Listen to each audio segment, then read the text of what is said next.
Hello and welcome to Time Called Bastard. This is him, Neill, and we are playing Crusader Kings II, where we are attempting to restore House Karling back to a crown in Western Europe. As you can see, we're currently still Dukes of Anjou and Dukes of Seville, thanks to a recent crusade, and we are also King of Castile, thanks to a marriage with Queen Guntroda the Lionheart. My two sons stand to inherit Castile and Leon, and split my realm quite thoroughly, so I'm hoping that either one of them will die, or that I'll just have to fight for them when I inherit. Now, previously to this, I had a slight bug where I was hostile to everyone. Thankfully, this has now been fixed, apparently, since I did a recent save and load a few dozen times until it eventually fixed itself. So because of that, I can hopefully now give away some of these lands which I've been holding on to, which will reduce any penalties I get for having too large a domain. So I'm just going to try to find someone in my realm who I can give it to. What options do I go? Well, as I said before, I'd like to have a good Chancellor, just in case this mayor dies. Good Steward might not come in this as well. That's not so great. I often try to go for good stewards just because they will get more tax and then therefore upgrade their stuff more. But I'm going to go for this Chancellor, as I would quite like another Chancellor in case this one dies. So I'm going to... and I can't give it to him because he's in my realm but he's not within my vassals. So I'm going to have to try and find someone else. The Chancellor of Aracena, potentially. Yes, he looks like a good fit.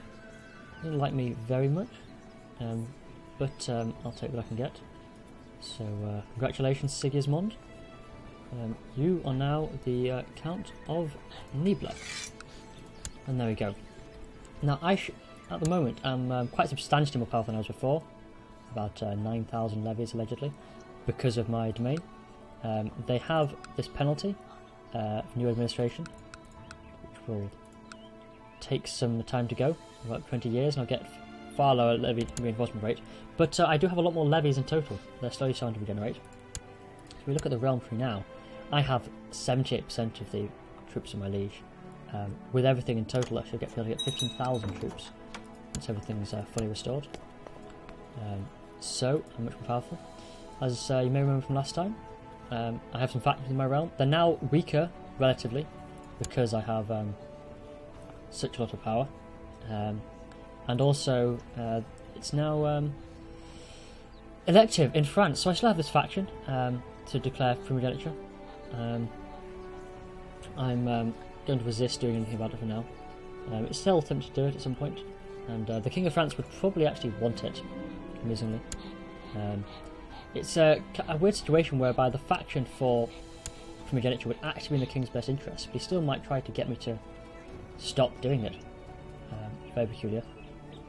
I might even try to marry... who's the heir to Duke? I might even try to marry my second son to the princess, just to see what happens. Let's see. Will they accept? And they will accept. So I'm going to marry my. Oh, this could get dangerous. Very dangerous. Ooh, interesting. Very interesting.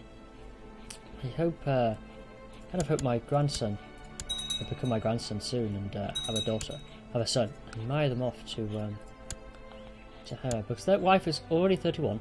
So if I'm lucky and I die soon and I become my heir and he has a son, I'll try and marry him and try and combine and get the Kingdom of France again. And my sister has had a bastard daughter. Very nice.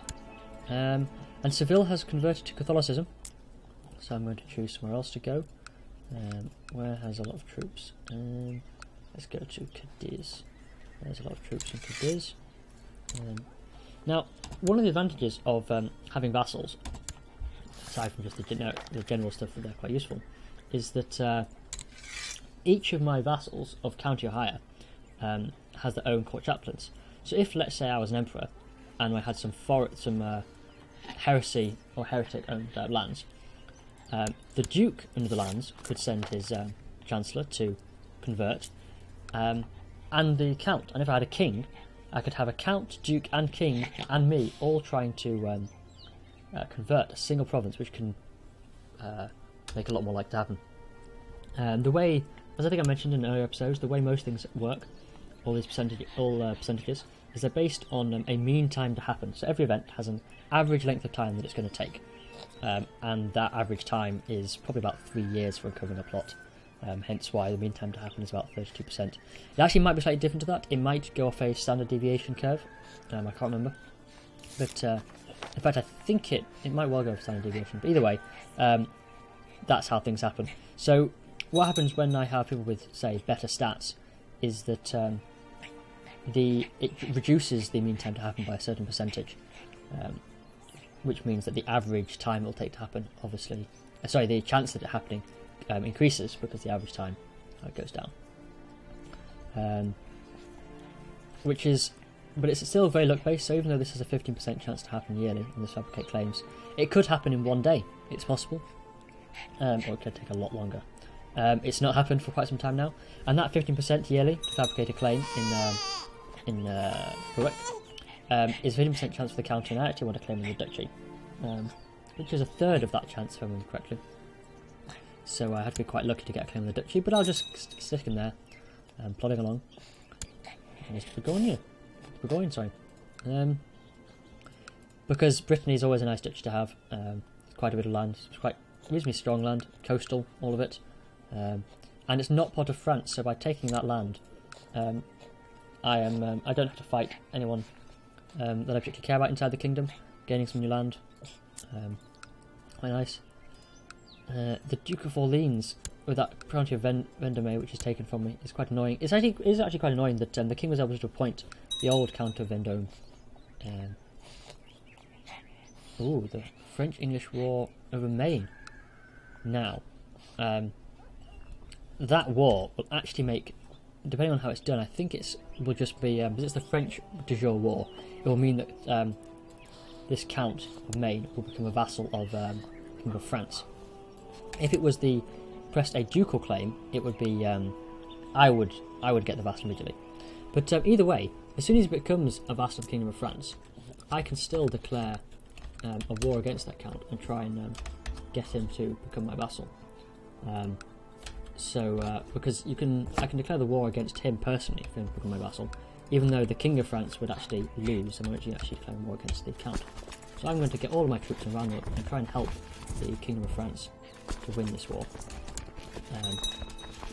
Because then, as that becomes a vassal of France, I can then take it. And Count Ansel the Shadow has founded the King Herbert for France faction, which is nice. I'm not going to join it right now. That's fine.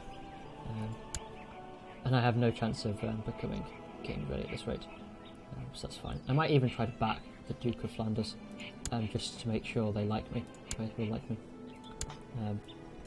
That's going fine. I'm just going to try to concentrate my troops now. This Burgundian revolt should be over very soon. Which would mean my grandson's inheritance is secured. As you may remember, my son is married to the Duchess of Burgundy.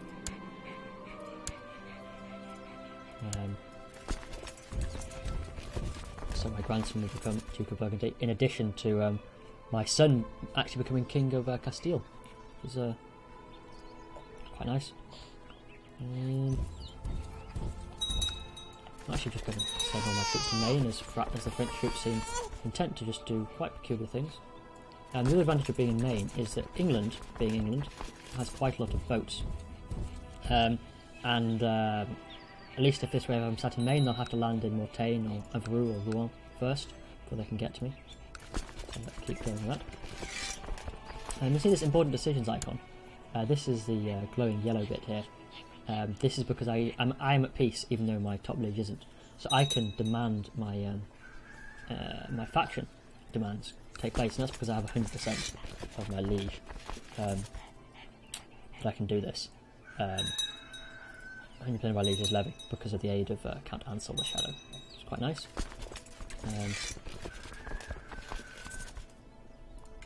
But I'm not going to do this because whilst it's a nice idea, it's not crucial to me.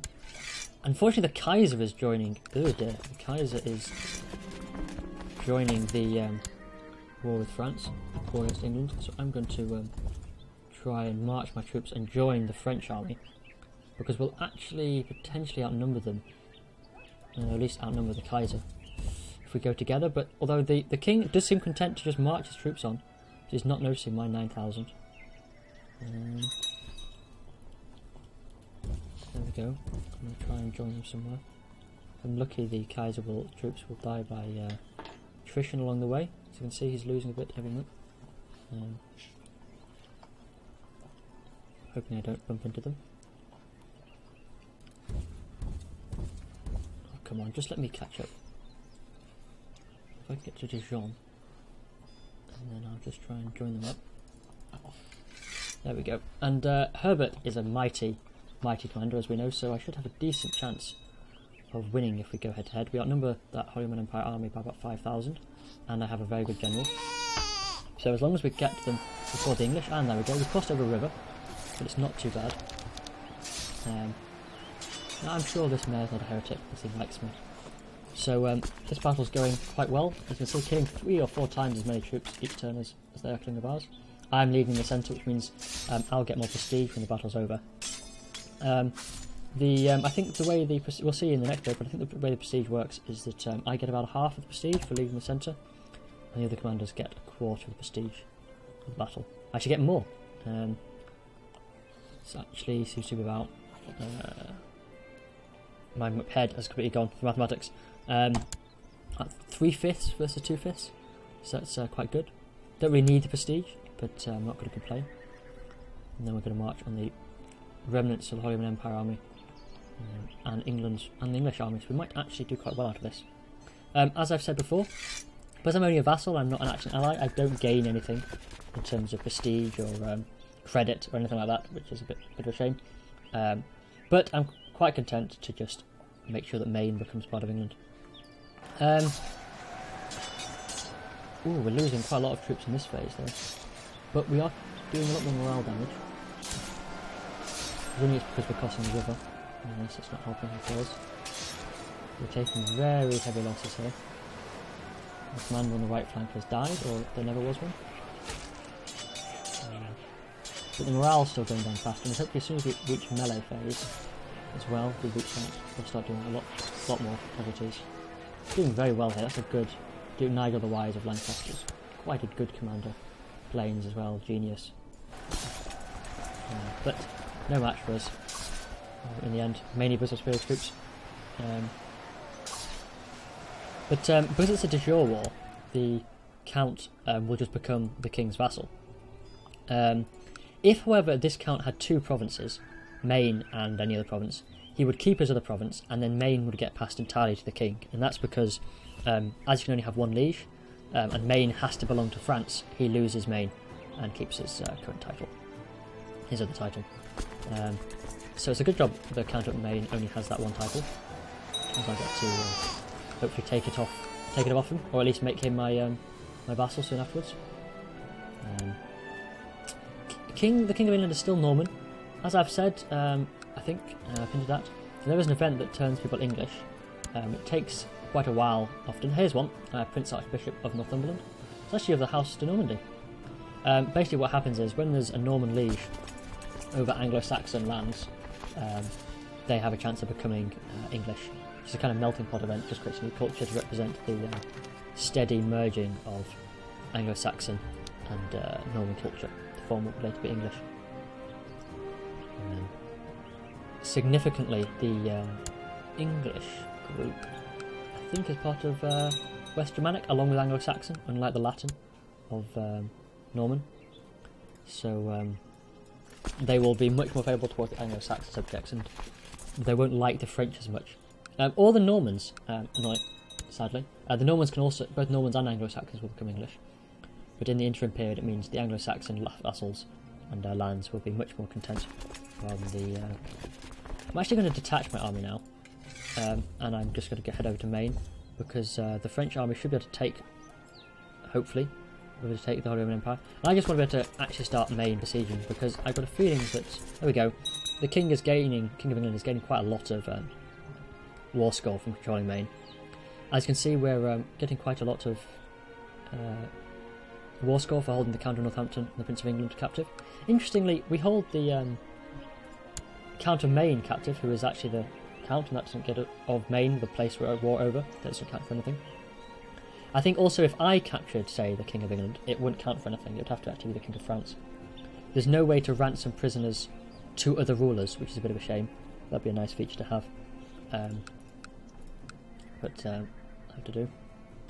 Now I could actually assault this, so we do have quite heavy troops, but still not 10%, and I don't want to risk it. So I'm just going to leave it there. Meanwhile, my vassals are starting to dislike me a little bit, which is not great because some of my vassals already don't like me too much. However, I'm sure I'll be fine.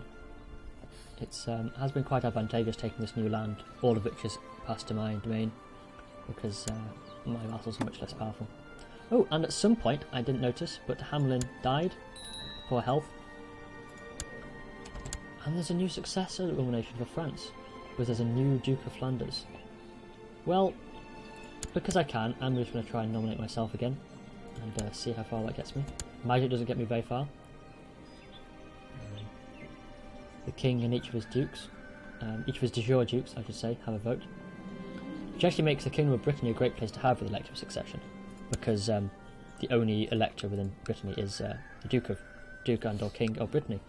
So if you only own the King of England, with King of Brittany with elective succession, you can be the only elector for at least 100 years until you absorb anywhere else de jure into the kingdom. Quick gamey tactic hint for you there.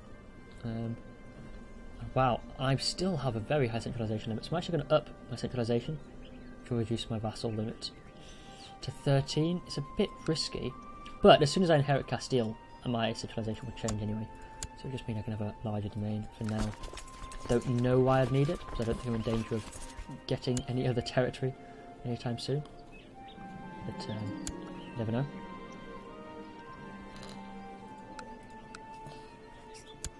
Let's see. Can I claim that? Nope. The Pope does not like me enough to randomly grant me a claim on Brittany. Also doesn't dislike Duke Reynard enough. Now this is an interesting event. Because my taxes are very high, the burghers, i.e. mayors, are asking for taxes to be lowered.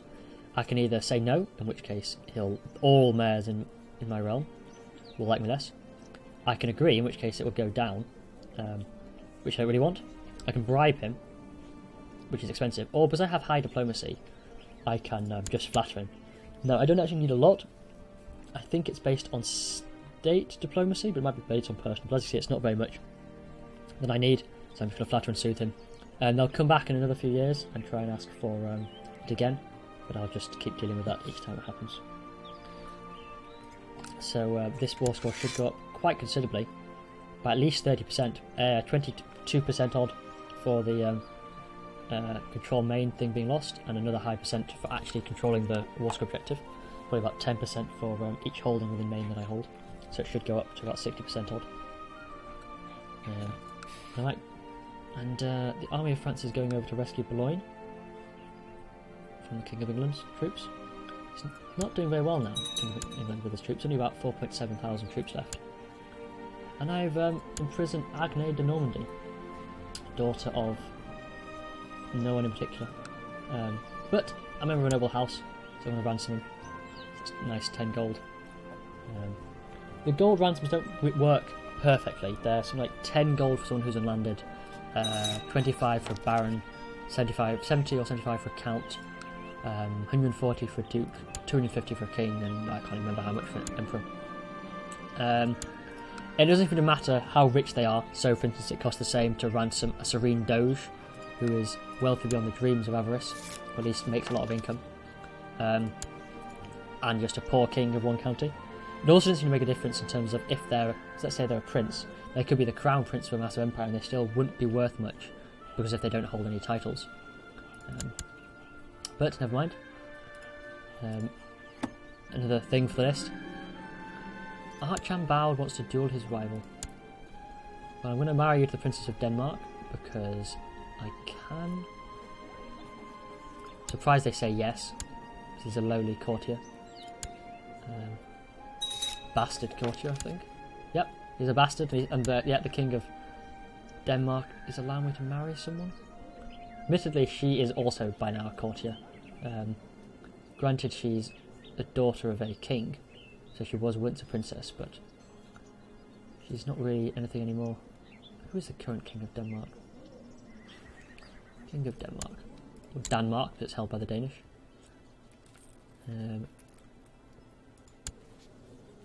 Halfdan. Okay. Good for him. And let's see how these other realms are doing while this war is going on. Try not to go too far in case some more troops arrive. Or King Karl the Mad, who's a lunatic and with syphilis. Wow. The king is actually asking me never to found a faction, even though it would be in his own best interests. Well, I am going to try and marry someone to that, so I'm actually going to demand succession by inheritance, by primogeniture, on the grounds that it would be funny. Basically, that's basically my grounding. I think he should accept. It would make sense if he were to accept. So let's just send this demand and see what he does. I don't actually know how they'll actually react. Although Engerard de Burgoyne would inherit because it's agnatic. So scrap that. I'm being asked not to found a faction. So of course I'm staying in the faction I'm already in. But, oh no, there we go, automatically gone. Oh well. That was probably actually quite sensible of him. Normally it would benefit him, but if he had a son. And the reason it would be the Burgoyne is Burgoynes are, if I remember correctly, a cadet branch of who are you? Wow, Gerard de Saint-Omer, with 38 martial, and we're willing to bet he's getting military advice from Jesus, this possessed lunatic man. Yeah, you can be my marshal, with your ludicrous training of troops. Now, where would I actually get the most benefit from it? This can have a levies of about 2.6 thousand. Seville is 1. Actually, that won't necessarily help. The base troops, 1.7. And then if I look at Anjou, well, that is a bit better developed. I think. Charleston Castle Town, keep. Yeah, it is better developed. So I'll keep him in Anjou. I could get him to give me a hell of a lot of military technology spread, but I'm intending to move my capital to Spain at some point now, so that's not very useful. In the meantime, I'll still up some technology here. On church infrastructure, they basically allow me new buildings. I want my bishop slightly more, so that's fine. The building gain is a bit weird in Crusader Kings II now. As you may have seen from the start, really, there are quite a lot of buildings already built, and this is because with the old god start date, or now Charlemagne, there's no buildings built in Charlemagne's start date in 769. By the time you get to 766, a lot is already built. It would be quite nice if there were far more levels to buildings, maybe twice or 3 times as many, and they're all much smaller. So there would be a bit more of a sort of building up sort of meta mini game you can continue on with.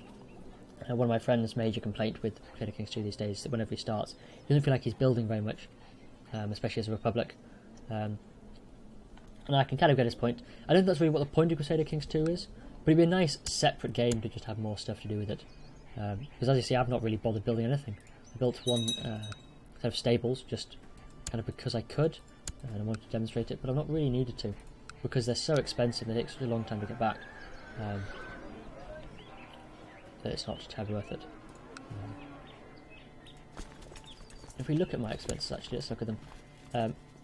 Most of it's going towards my levy upkeep. Look at that massive amount for the for all that troops. The monthly cost of 18 rolled, and a tiny amount going towards my lord, towards my liege, because he's not getting many of my troops at the moment. Or rather, he did have many of my troops. Most of them died. So I'm just going to finish sieging the First Republic of Everon, and then I'm going to go over here and defeat the troops in Amiens, because he's going to take quite a number of days. 3.5%.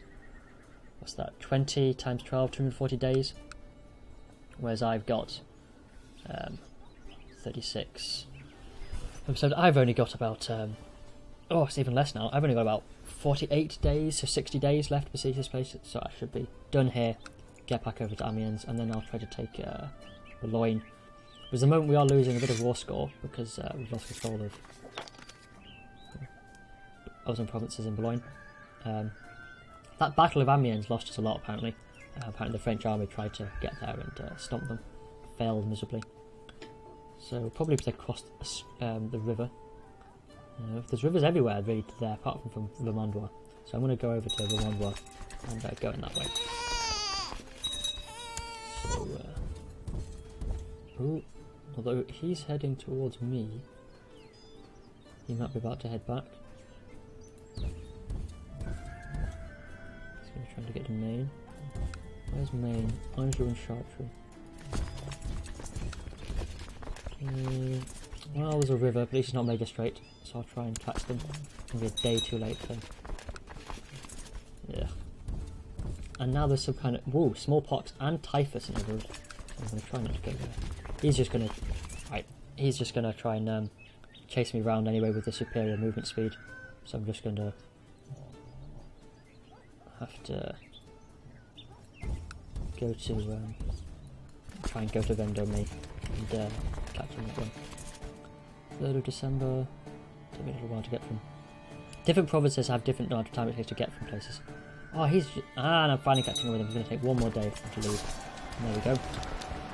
And I'm brutally taking his army. Yeah, excellent. So I should be able to smoke his troops. This is quite a nice graphic there. Is that of the Anglo-Saxon troops? The 6th of Anglo-Saxon helmet. I think that's a heavy infantry. Quite a nice set of graphics with them. Quite detailed. One of the things that is quite interesting actually about some of the later portrait and unit packs that have come is they look a lot better than some of the starting ones. Particularly actually the portraits. It's not supposed to look better than some of the starting ones. They're a different art style. They look slightly out of place. So if I look at at these two, they look very slightly different in their art styles. A very minor thing you only notice when you've been playing a very long time, I think. But it's just interesting to see how much effect that can have on the background feel of the game. But they're continually becoming quite pretty. There was a bit of an uproar for a while about the Mediterranean portrait packs. Lots of people didn't like them. I must admit I wasn't much of a fan either. But these new ones we've got here are really quite beautiful.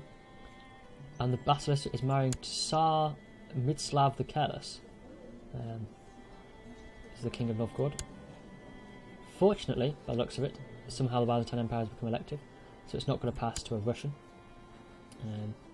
Really, he's a Tsar is because he's married to a Basilisk, sorry. I think it'd be quite nice if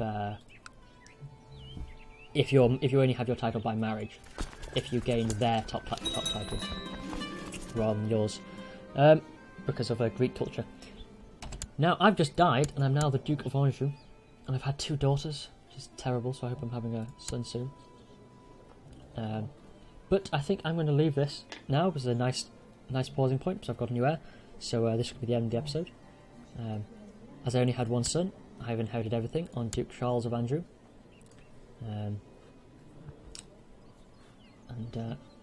I, in theory, should be a prince. I should be a prince of Castile. But that doesn't seem to have happened. She's unlikely to marry and have another son, but she's already 44. So we'll have to see what happens. But, as I said, this is the end of the episode, and we'll see what happens next time. Bye, everyone.